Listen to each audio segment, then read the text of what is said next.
আর কি চাই ভাই, বরফে না চাপা পড়ে যাই।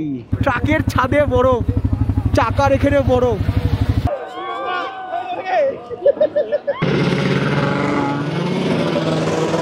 আমাদের গাড়ির চালক বুঝতে পারছে না যে সজারুটা বেঁচে আছে না মারা গেছে। আর এটা দেখার পর আপনারাই কনফিউজ হয়ে যাবেন যে কোথায় যাব, কাশ্মীর না হিমাচল।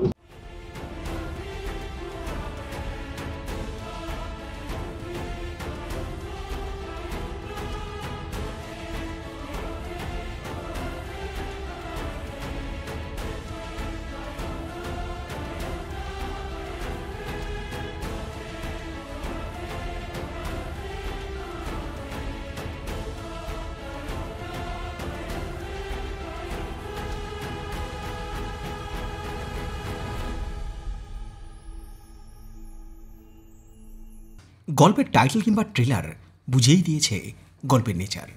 আর গরম যখন চরম তখন এই ব্লগটা ঠান্ডা মলম। 23শে ফেব্রুয়ারি 2024। আজ হিমাচল থেকে পাড়ি দিচ্ছি জম্মুর পথে। ঘণ্টাখানেক মতো সময় হাতে রয়েছে, আর এই সুযোগেই আপনাদের শোনাবো আমার বিগত 24 ঘন্টার অভিজ্ঞতা।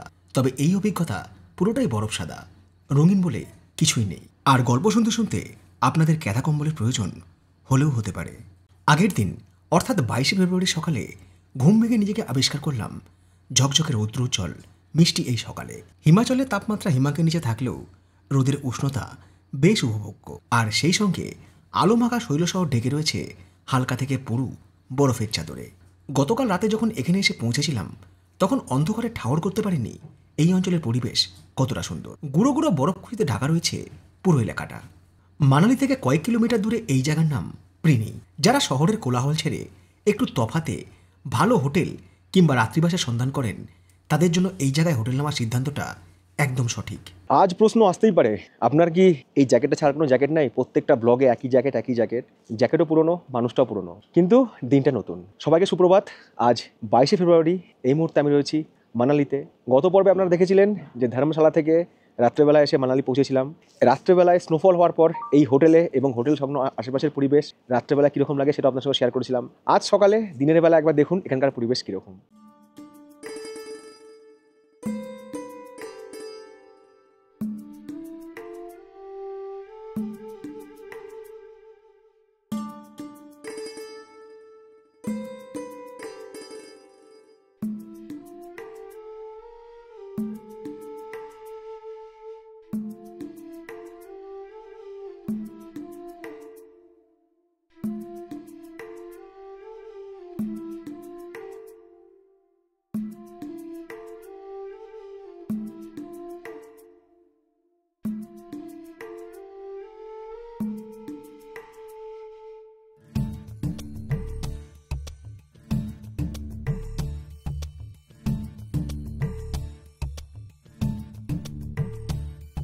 আবারও আমরা গল্পে ফিরি।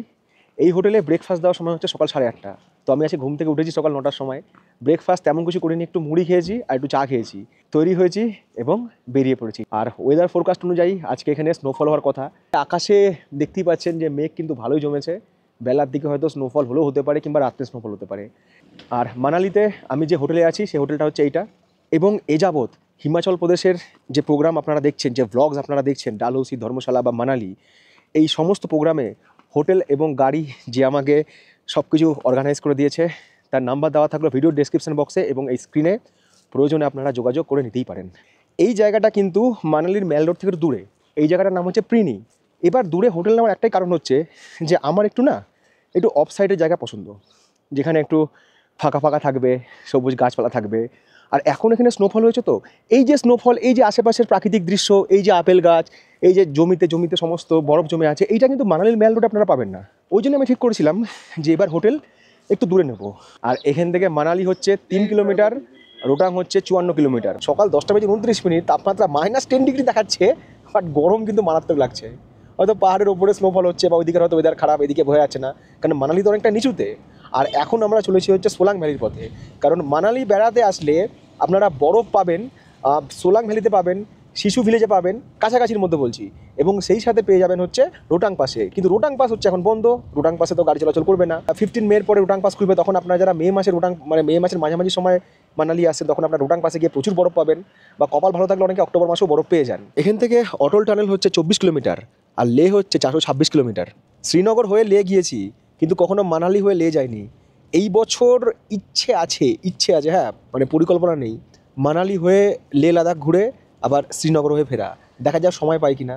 2023 সালে মানালিতে যে বিধ্বংসী বন্যা হয়েছিল, তারপরে দেখুন এই রাস্তা পুরো অর্ধেক হয়ে গেছিলো। রাস্তার একটা পার্ট পুরো চলে যায় হচ্ছে নদী গর্ভে, সেটাকে এখন আবার নতুন করে সারানোর কাজ চলছে। এখানে রাস্তা ছিল ডবল, রাস্তা এখানে হয়ে গেছে সিঙ্গেল, বাকিটা নদী হয়ে গিয়েছে। এই দেখুন ভেঙে চুড়ে একদম সব শেষ। সেই প্রাকৃতিক বিপর্যয়ের পর আমি কিন্তু মানালিতে এসেছিলাম, এবং প্রথম বোধহয় বাংলায় ব্লগ বানিয়েছিলাম যে প্রাকৃতিক বিপর্যয়ের পরে মানালি যাবেন কিনা। আপনারা হয়তো ব্লগটা অনেকেই দেখেছিলেন সেই সময়টায়, মানে অনেকের বুকিং ছিল যে অক্টোবর মাসে আসতে পারবেন কিনা বা নভেম্বর মাসে আসতে পারবেন কিনা। তো আশা করি সেই ব্লগটা অনেকে দেখেছেন এবং আপনাদের হেল্প হয়ে গেছে। এই যে গাড়ির লম্বা লাইনটা রয়েছে, রাস্তার একধারে দেখুন পরপর সমস্ত দোকানের নাম্বারও দেওয়া আছে। মানালি থেকে সোলাং যাওয়ার পথে রাস্তার দুই ধারে বেশ কিছু দোকান রয়েছে। সেখান থেকে জুতো, জ্যাকেট সব কিছুই ভাড়া পাওয়া যায়। খরচ হয় সব মিলিয়ে ওই 250 টাকা মতো। ছোট থেকে বড় সবার জন্যেই এই ব্যবস্থা রয়েছে।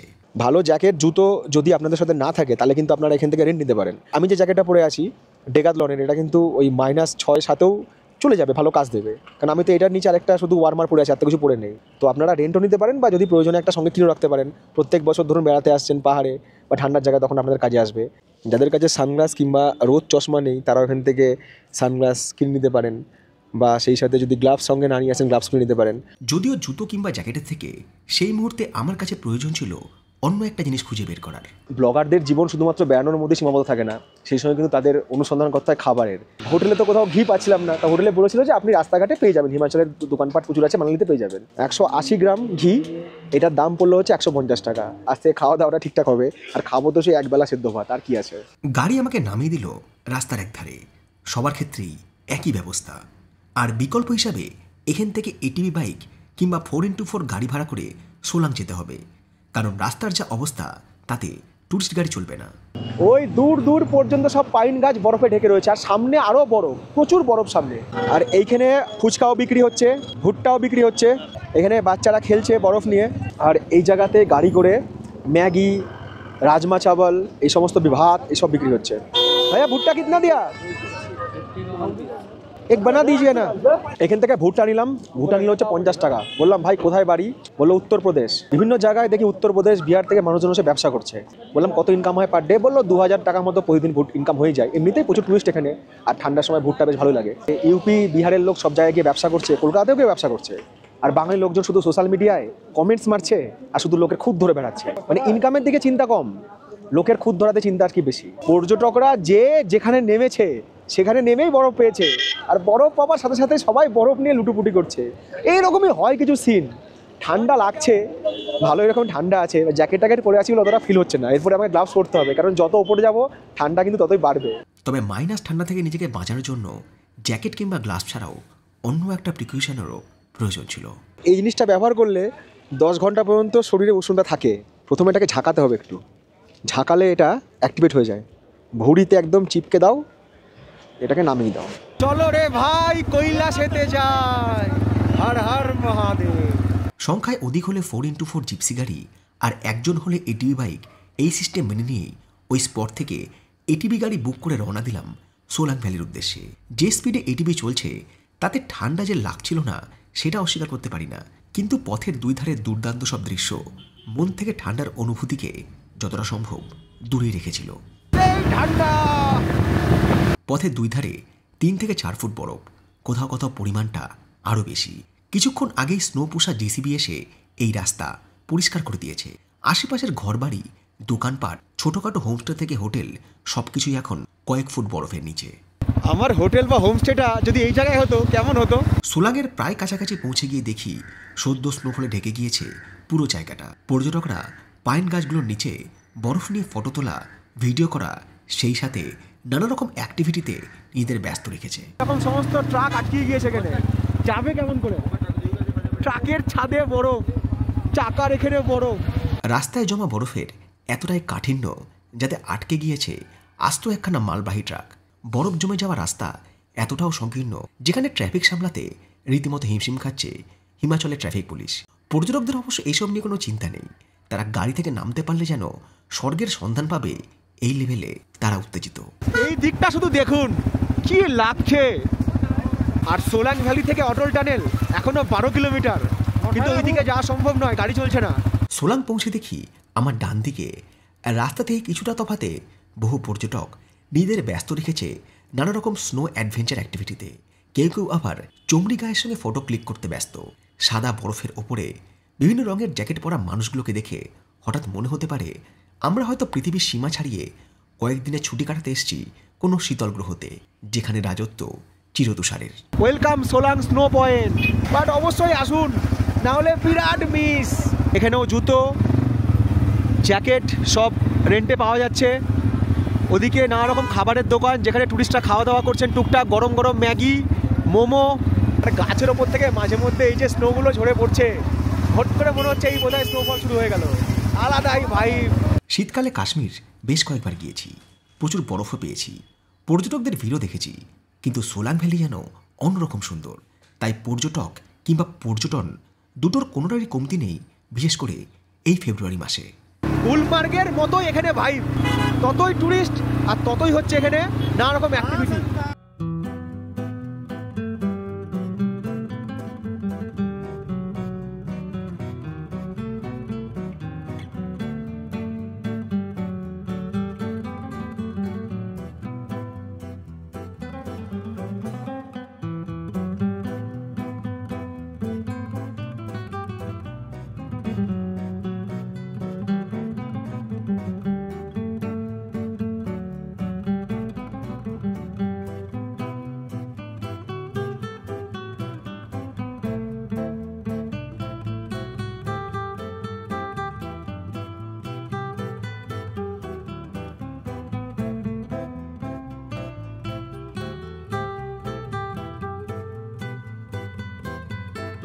এখানে শরীর গরম করার লিকুইড জলের দোকানও আছে।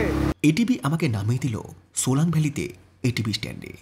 এটিবি কতক্ষণ আপনাদের জন্য অপেক্ষা করবে এই ব্যাপারে এটিবি চালকের সাথে আগে থেকেই কথা বলে রাখবেন।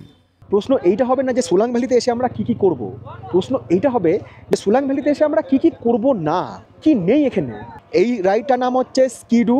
এটার জন্য এদের এখানে চার্জেস হচ্ছে 500 রুপিস। এটা আপনাদেরকে এইভাবে ওই ওপর থেকে একটা রাউন্ড ঘুরিয়ে নিয়ে আসবে। যারা স্কি করতে চান তারা এখানে এসে স্কি করতে পারবেন। ছোটো ছোটো বাচ্চারা কি সুন্দর স্কি করছে এখানে। কেসা লাগ রা হ্যায় বেটা? মাস্ট। স্কি করার জন্য এখানে আপনাকে চার্জেস পে করতে হবে যে 300, 15 থেকে 20 মিনিটের জন্য হয়। যারা নানা রকমভাবে ফটোগ্রাফি করতে চান তারা কিন্তু এখানে ফটোগ্রাফি করতে পারেন। দেখুন সব রকম পোজে আপনারা কিন্তু এই জায়গায় এসে ফটোগ্রাফি করতে পারবেন। আর ওই দূরে লেখা আছে আই লাভ সোলাং ভ্যালি, ওখানে গিয়ে সবাই ছবি তুলছে। এখানে ফটো তোলার জন্য পার পার্সন চার্জেস হচ্ছে 50 টাকা, কাপেল হচ্ছে 100 টাকা, ফ্যামিলি হচ্ছে 150 টাকা। যারা এখানে ফটো তুলতে চান, ওই ওপরে হচ্ছে টিউব রাইড, যে সবাই টিউবের ওপর থেকে নিচে গড়ি চলে আসছে। এটা একটা আলাদা ফান, এর জন্য আপনাকে পে করতে হবে হচ্ছে, মানে যারা রাইডটা করতে চান তাদের জন্য হচ্ছে 100 টাকা। বিশেষ করে আপনাদের সাথে যদি বাচ্চা থাকে ব্যাপক এনজয় করবে। পল তো আসলে এখানে এসে ব্যাপক এনজয় করতো। প্যারাগ্লাইডিং বুকিং কাউন্টারে সবসময় ভিড়, সবাই প্যারাগ্লাইডিং করতে চায় এখানে এসে। আচ্ছা, এই হচ্ছে এখানকার প্যারাগ্লাইডিংয়ের কাউন্টার। এখানে চার্জেস হচ্ছে 3500 টাকা, আর ফটো বা ভিডিও করার জন্য হচ্ছে 500 টাকা।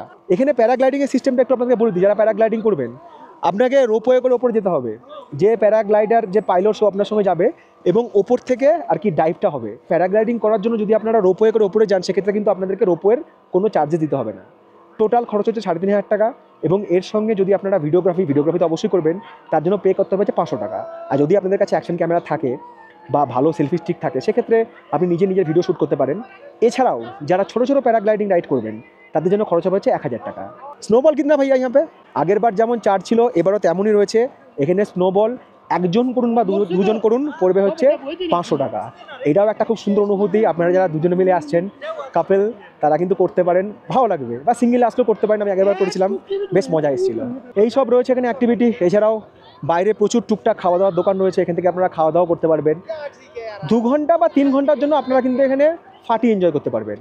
তবে জ্যাকেট না নিলেও আমি আপনাদেরকে জুতো ভাড়া নিতে বলবো, কারণ যেখানে যেখানে বরফ অনেক পুরো না, অনেকটা উঁচু বরফের চাই হয়ে আছে, ওখানে যদি নর্মাল জুতো পরে বা স্পোর্টস শু পরে যদি ওখানে পা রাখেন, তাহলে কিন্তু পা যখন গেঁথে যাবে আপনাদের জুতো বা মোজা ভিজে যাবে। সেক্ষেত্রে আমি বলবো জ্যাকেট ভাড়া নিন বা না নিন, আপনারা কিন্তু জুতোটা অবশ্যই রেন্টে নিয়ে নিন। 100 টাকা খরচ, খুব বেশি নয়। এখানে স্নোফল নেই, প্রচুর রোদ। আবার দেখুন ওই উপরে পাহাড়ে ওখানে কিন্তু ভালো রকম স্নোফল হচ্ছে। ঘন্টাখানেক সময় সোলাং ভ্যালিতে কাটালাম, অনেক এনজয় করলাম। তবে আমি একটা কথা বলবো, দেখুন বরফ কিন্তু কাশ্মীরেও আছে, বরফ মানালিতেও আছে, বরফ গুলমার্গেও আছে, বরফ সোলাং ভ্যালিতেও আছে, কিন্তু এখানে না খরচটা অনেক কম এবং এখানে স্ক্যামও কম। ওই দিকটাতে মানে গুলমার্গ টুলমার্গ কিন্তু স্ক্যাম অনেক বেশি হয়, ওখানে সব কিছু খরচ বেশি, 1000, 2000, 3000 ওর নিচে কথাই নাই। বাট এখানে কিন্তু প্রাইস অনেকটাই রিজনেবল। তবে একা একা ভালো লাগবে না, যদি আপনারা গ্রুপে বন্ধুরা মিলে আসেন বা যদি আপনারা কাপেলে আসেন সেটা বেশি ভালো হবে। এবার যে দৃশ্য আমি আপনাদের দেখাবো এবং যাদের ডিসপ্লে এই মুহূর্তে মোবাইলে 6 ইঞ্চি থেকে 55 ইঞ্চি বা 60 ইঞ্চি টিভিতে কনভার্ট হয়ে গিয়েছে বা আরও কিছু বেটার হয়েছে, তাদের মুখ থেকে একটা কথাই বেরাবে, ওফ কি লাগছে।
এই বছর কাশ্মীর, সিকিম আর মানালিতে দেরি করে আসলেও আপনারা বরফ পাবেন, কারণ এবার বরফ দেরিতে পড়েছে, আরও এক প্রস্থ স্নোফল হবে।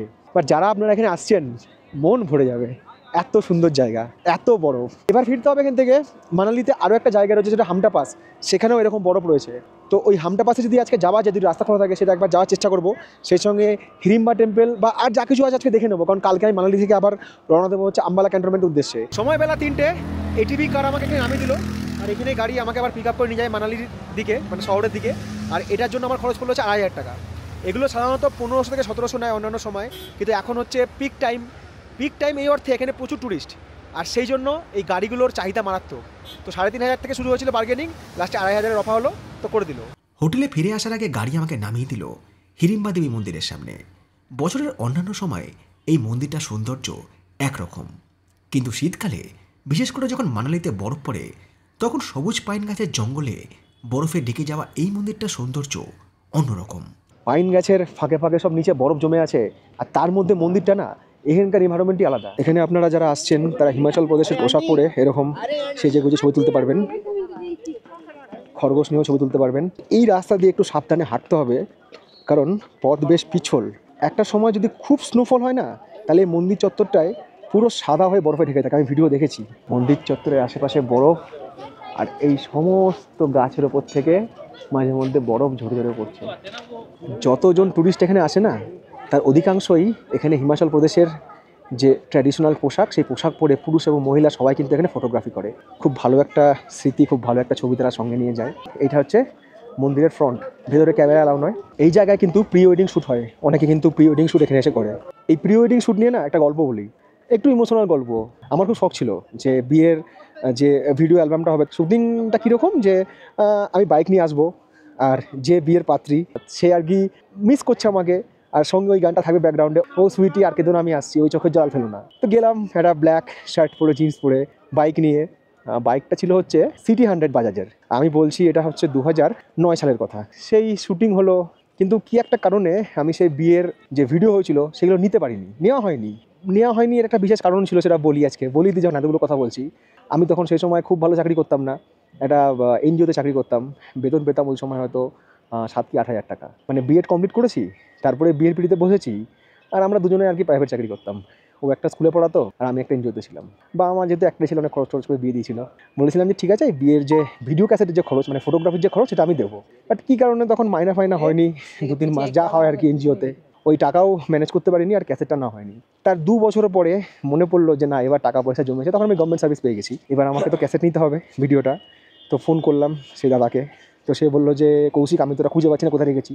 আর তখন তো আর হার্ড ডিস্কের ব্যাপার ছিল না, তখন ওই ছোটো ছোটো ক্যাসেটে স্টোর করে রাখতো, সেটা আর পাওয়া গেল না। প্র্যাকটিক্যালি আমার বিয়ের কোনো ফুটেজই নেই, কোনো ভিডিওই নেই। আমি তো ব্যক্তিগত কথা খুব একটা শেয়ার করি না, আমার জীবনে যদি কথাগুলো বলি না, এটার জন্য কোনো রিয়ালিটি শো দরকার পড়বে না। যারা জানে আমার জীবনের ঘটনাগুলো, তারা জানে যেকে নিয়ে একটা চিত্রনাট্য অথবা একটা বই লেখা হয়ে যাবে। মানে এর জীবনে এত আপস অ্যান্ড ডাউন আছে, তার মধ্যে এটাও একটা ছিল। আপনাদের সঙ্গে একটা শেয়ার করে দিলাম এই প্রি ওয়েডিং শ্যুটের কথায়। অধ্যাবসার অভাব ছিল না, কিন্তু জীবনের সব অধ্যায়ের শেষে সাফল্যের সিঁড়ি পার করার আগের মুহূর্তেই ছিটকে পড়েছি। তারপর একদিন ঈশ্বরকে প্রশ্ন করেছিলাম, কিছু তো একটা ভালো করতে পারতে আমার জন্য, কিছু একটা। মা সরস্বতী কালিদাসকে মহাকবি বরদান দেওয়ার মতোই হয়তো অদৃশ্য কোনো শক্তি আমার অজান্তেই একদিন আমাকে আশীর্বাদ করলো।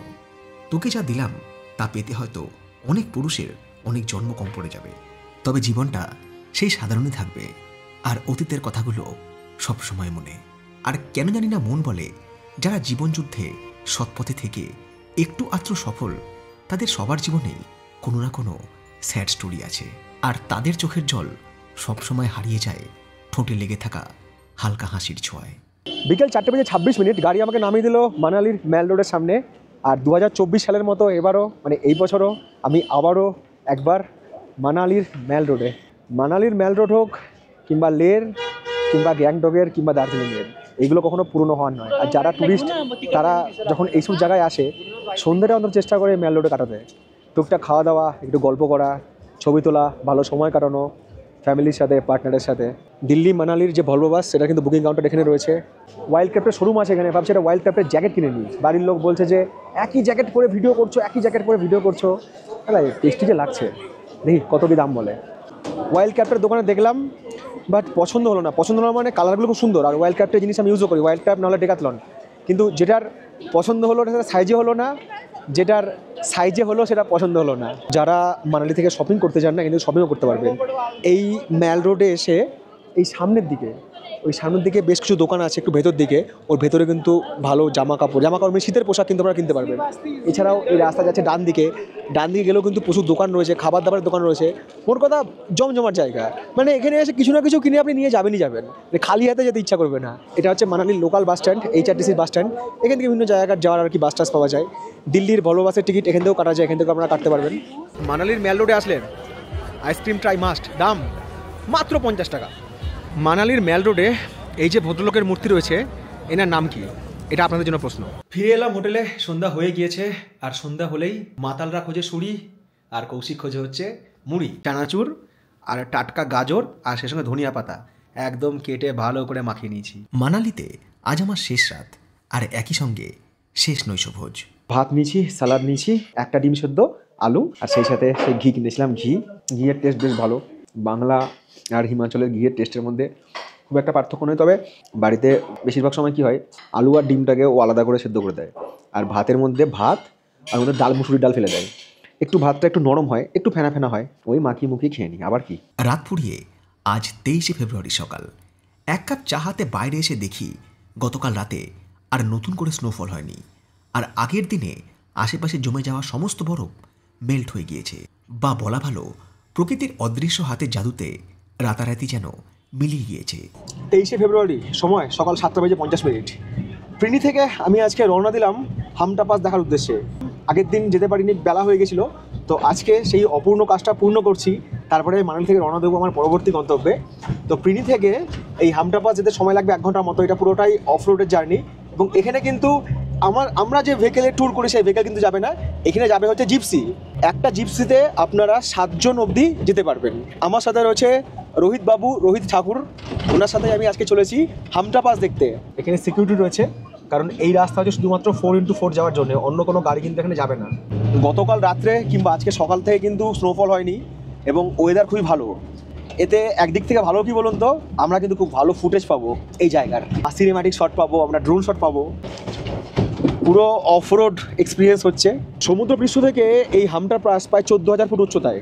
আর এই জায়গায় এসে এখানকার রাস্তা কিন্তু খুবই মানে চাপের যাকে বলে, পুরোটাই অফরোডিং। ক্যামেরা ধরে জানলার বাইরে হাত রাখাই বিপদ, এত গাড়ি লাফাচ্ছে। এই ওপরে এসে চারিদিকে তো বরফ আর টেম্পারেচার এখানে মাইনাসে, ঠান্ডা মারাত্মক। এই যে কথা বলছি জানলার বাইরে ক্যামেরা রেখে হাওয়া আসছে না, হাত ফাত পুরো জমে যাচ্ছে। মানালি থেকে 20 কিলোমিটার ওপরে অবস্থিত হামতা পাস হিমালয়ের একটি করিডোর, যা কানেক্ট করে লাহুলের চন্দ্র উপত্যকা এবং হিমাচলের কুল্লু উপত্যকাকে। নিম্ন হিমালয়ের মেষপালকেরা গ্রীষ্মকালে উচ্চতর তৃণভূমি হওয়ার সুবাদে এই পাসটি ব্যবহার করে। সেই সাথে মানালি থেকে যারা ট্রেক করে স্পিতি ভ্যালি যায়, তারাও এই পথেই মানালি থেকে জোবাড়ি অবধি এসে তারপর তাদের ট্রেক শুরু করে।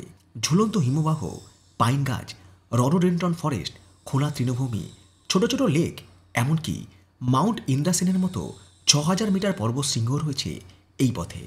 শীতকালে বিশেষ করে এই সময় এই পথ যেমন দুর্গম তেমনি সুন্দর।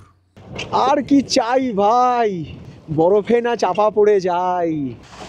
এই পথের শেষ গ্রাম সেতাং ভিলেজ, যেটার কথা আমি নিচে বলছিলাম, প্রায় 5 থেকে 6 ফিট বরফ জমে রয়েছে। উফ কি দৃশ্য! এই রাস্তায় গাড়িতে চলছে না, মনে হচ্ছে গাড়ি যেন ভেসে ভেসে যাচ্ছে।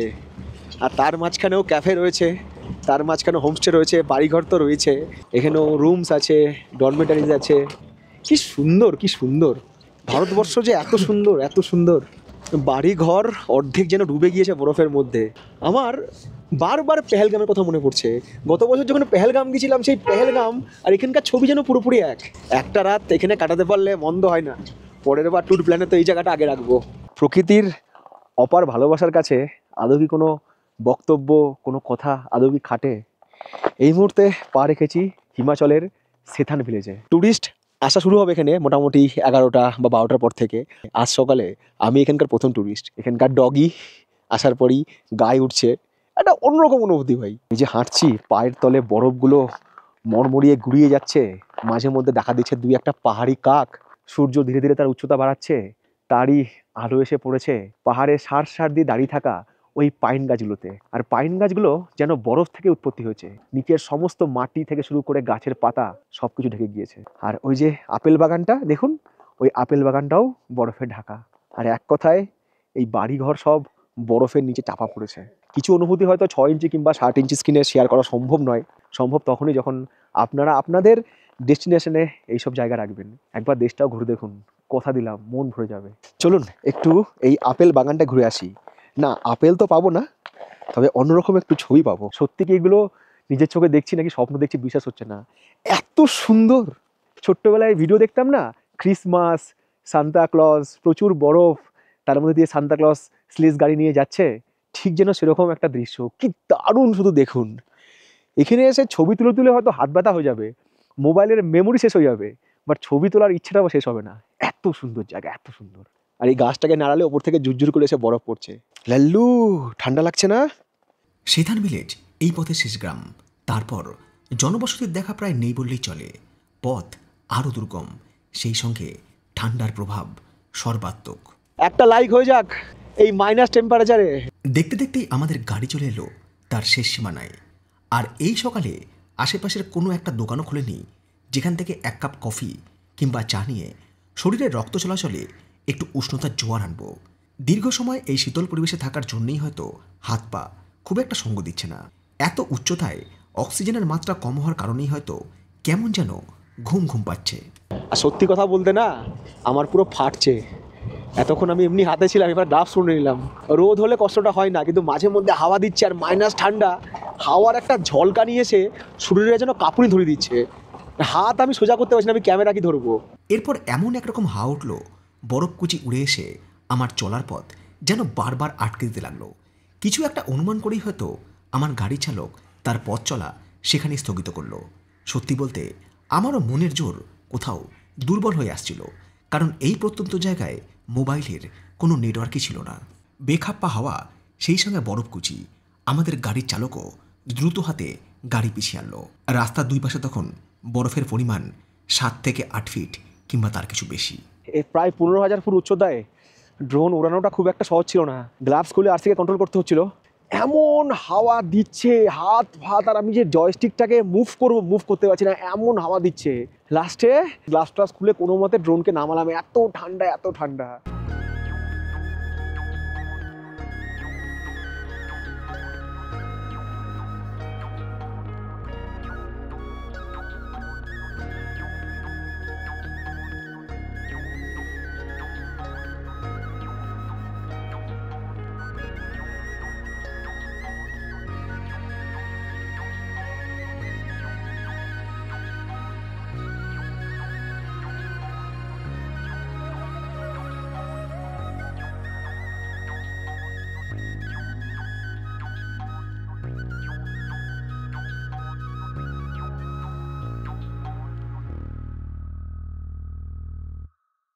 ফেরার পথে আমাদের গাড়ির চালক এসে গাড়ি দাঁড় করালো হামতা পাসের সেই টুরিস্ট পয়েন্টে।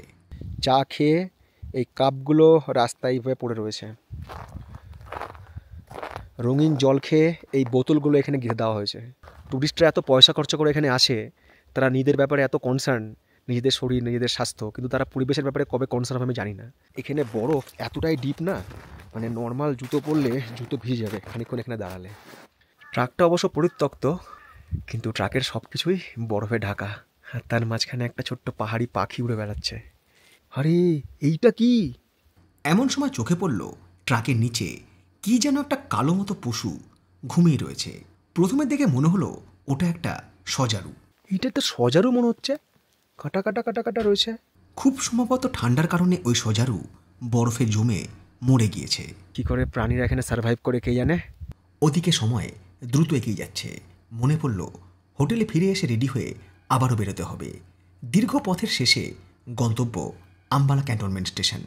গুগল ম্যাপে দেখাবে মানালি থেকে আম্বালা ক্যান্টনমেন্ট 317 কিলোমিটার, কিন্তু তা কিন্তু নয়। পাহাড়ি রাস্তা, আবার অনেক জায়গায় কিন্তু ডাইভারশন আছে, রাস্তা ঘুরপথ আছে। তো 350 কিলোমিটার ধরে চলতে হবে। এবং এখানে সময় দেখাচ্ছে প্রায় 8 ঘন্টা মতো, 7 ঘন্টা 58 মিনিট, 8 ঘন্টা। বাট এটা আমাদেরকে 11 থেকে 12 ঘন্টা ধরে চলতে হবে, অনেক ডিস্টেন্স। দীর্ঘ সময় এই যাত্রাপথের মাঝে সেরে নিলাম আগামীর কিছু কাজকর্ম। আর খাওয়া দাওয়ার জন্য বেছে নিলাম মুড়ি চানাচুর, সেই সাথে খান দুয়েক ডিম সেদ্ধ। কথায় বলে যার শেষ ভালো তার সব ভালো, কিন্তু এই গল্পে শেষের দিকে এসে একটু চাপ ছিল। সময় দুপুর 2:53, 3টে প্রায় বাজতে চললো। এখন প্রায় ঘন্টা দুয়েকের জন্য এখানে দাঁড়িয়ে যেতে হবে, কারণ সামনে কাজ চলছে, রাস্তা কাটিংয়ের কাজ চলছে। তো আমাদের এখানে মোটামুটি 4:30 পর্যন্ত দাঁড়িয়ে থাকতে হবে। 4:30 পরে রাস্তা খুলবে, তারপরে আবার যেতে পারবো। টেনশনে পড়ে গেলাম যে আদৌ পৌঁছতে পারবো তো আম্বালা ক্যান্টনমেন্ট। ট্রেনের টাইম হচ্ছে রাত্রি 11:30। বিকেল 4:30টার সময় রাস্তা খুলে গিয়েছিল। পাহাড় থেকে সমতলে নামতে সন্ধে হয়ে গেছিল। আর গাড়ি যখন চণ্ডীগড় শহর পার করছে তখন আকাশ জুড়ে পূর্ণিমার চাঁদ। এবারে এন্ট্রি নিল দ্বিতীয় টেনশন। সেই সময় হরিয়ানাতে কৃষক আন্দোলন চলছিল। এই কারণে হাইওয়ের বিভিন্ন জায়গায় ব্লকেজ এবং একই সাথে সরকারিভাবে ইন্টারনেট পরিষেবা বন্ধ রাখা হয়েছিল। আর অনলাইনে গুগল ম্যাপ দেখে রাস্তা খুঁজে বের করার জন্য ইন্টারনেট ভীষণ দরকারি। এবার অবস্থাটা আপনারাই অনুমান করুন। আকাশে পূর্ণিমার চাঁদ, ব্যাকলাইটের লাল আলোয় ঠান্ডার মধ্যে দাঁড়িয়ে এখন রাস্তা খুঁজছি। কোথায় যে রাস্তা বন্ধ করে রেখে দিয়েছে, এই এক নতুন ঝামেলা হলো। দেখা যাক, এই দিকে একটা রাস্তা যাচ্ছে ডান দিক দিয়ে। এবার এই রাস্তা গিয়ে মিশছে হাইওয়েতে। এবার হাইওয়ে যদি রাস্তা আবার বন্ধ থাকে তাহলে সেক্ষেত্রে আবার ব্যাক করতে হবে। আর আমার ওই ট্রেন সম্পর্ক্রান্তি ও দিল্লি ছেড়ে দিয়েছে, মানে ট্রেন ওদিক থেকে আসছে, আমি এদিক থেকে যাচ্ছি। আসছি পেছন পেছন আসছি। হ্যাঁ তুমি এগো, আমি আসছি। অনেক বাধা বিপত্তি পেরিয়ে আম্বালা ক্যান্টনমেন্ট স্টেশনে পৌঁছে আদৌ কি ট্রেন পেয়েছিলাম, সেই গল্প নিয়ে ফিরব পরের পর্বে। আর সেই গল্পের টাইটেল হবে মানালি থেকে কাশ্মীর।